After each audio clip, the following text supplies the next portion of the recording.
এই সাথে কয়জন ছিল? এই যে এই যে বন্দুকটা বাই করলো, এই যে বন্দুক সামনে যাবে, এটা বন্দুকটা বাই করলো, একটু ব্যাকে এই যে এটা না হ্যাঁ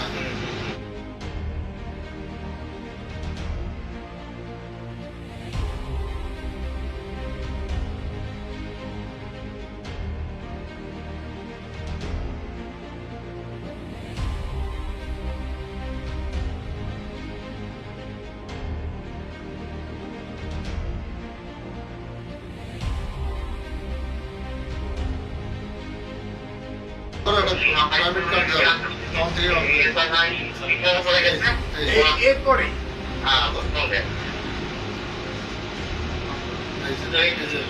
যাচ্ছে এই যে অটো রিক্সা গুলো, এই যে আরেকটা অটো রিক্সা, মানে হাদির সাথে কয়জন ছিল? এই যে এই যে বন্দুকটা বাই করলো, এই যে বন্দুক সামনে যাবে, এটা বন্দুকটা বাই করলো, একটু ব্যাকে এই যে